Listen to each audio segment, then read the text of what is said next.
కాలం ఏమని చెప్పాడు సార్ చదువుదాం. చిన్న త్వరగా చదవండి. ఇదిగో నేను నేనే దేవుడను. ఇదిగో నేను నేనే దేవుడను. ద్వితీయోపదేశ కాండము 32వ అధ్యాయము 39వ వచనం.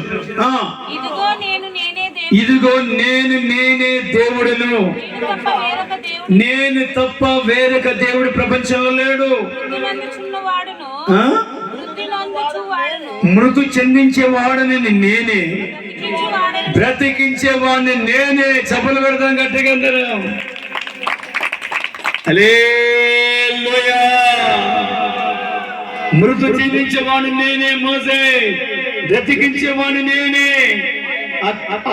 అక్కడ అన్నంటది సజీవుగా చేయగలిగిన వాడు, మృతుగా చేయగలిగిన వాడు అంటాడు. దేవుని బిడ్డలారా, సమాజ మందిర అధికారి కుమార్తెని, చనిపోయిన అమ్మాయిని లేపి తల్లిదండ్రులకు అప్పచెప్పాడు దేవుడు. ఇదిగో ఎదవరాలు కుమార్ని చనిపోతే శవాన్ని ముట్టి లేపి తన తల్లికి అప్పచెప్పి ఇంటికి పంపించినట్టుగా బైబిల్ ఉన్నది. దేవుని బిడ్డలారా, మనం ఆరాధిస్తున్న దేవుడు సజీవుడు. ఆయన మరణాలు, మరణ ఉచ్చులు, పాతాలకు తాళం చెవులు ఆయన సాధ్యములు ఉన్నాయి. నువ్వు ఒకవేళ అలాంటి సజీవుడైన దేవుణ్ణి, ఆయన పునరుత్థానమైన దేవుణ్ణి నువ్వు వేడుకున్నామంటే, డాక్టర్లు కాళ్ళు పట్టుకొని, డాక్టర్ గారు నా భార్యను బ్రతికించి క్యాన్సర్ వచ్చింది, నీకు 30 లక్షలు ఏమంటే ఇస్తారని ఆయన అపోలో హాస్పిటల్ హైదరాబాద్ లో కాలు పట్టుకొని, డాక్టర్ గారు కాలు పట్టుకొని అడుగుతున్నాడంట.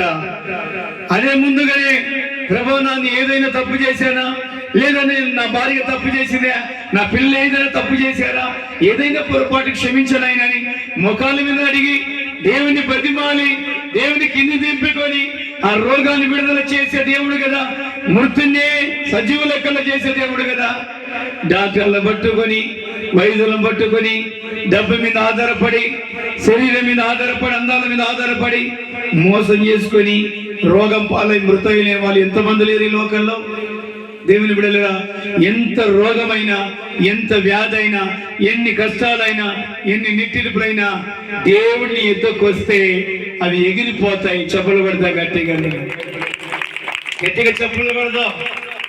హల్లెలూయా. గట్టిగా చెప్పాలి మరొకసారి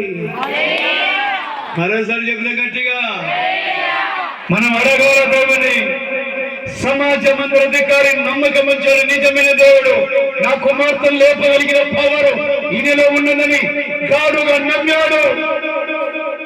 ఇంటికాడ నీ కుమార్తె చనిపోయిందంటే కూడా వాళ్ళ మాట పట్టించుకోకుండా దేవుని ఎంట పెట్టుకొని వెళ్ళినందుకు, విశ్వసించినందుకు, నమ్మినందుకు దేవుడు తన కుమార్తె లేపి తల్లిదండ్రులకు అప్పచెప్పాడు.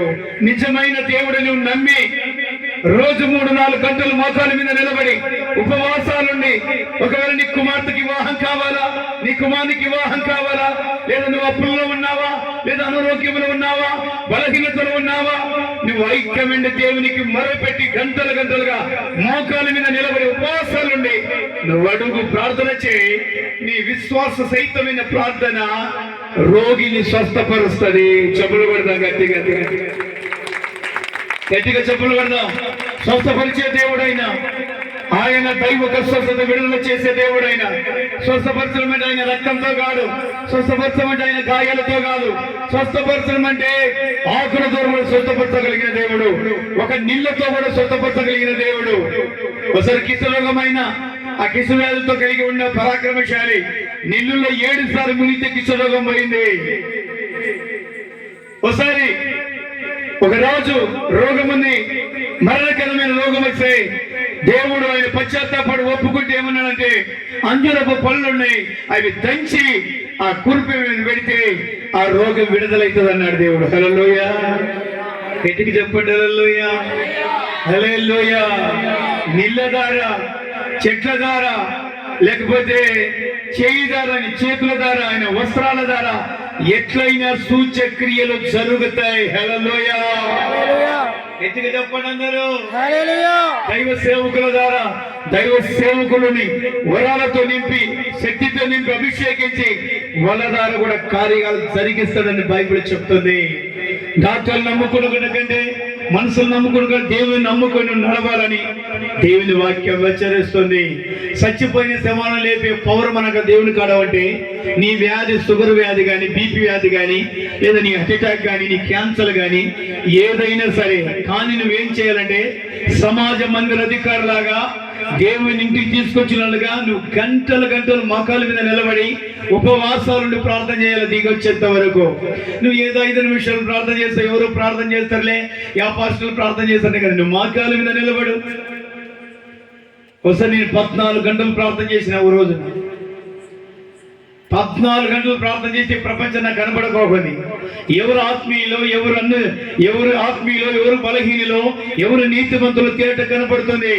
నేను 14 గంటలు ప్రార్థన చేసిన 5 గంటలు ప్రార్థన, 5 గంటలు కారిన కన్నీరు ఆగకుండా నేను ఏడ్చాను 5 గంటల్లో.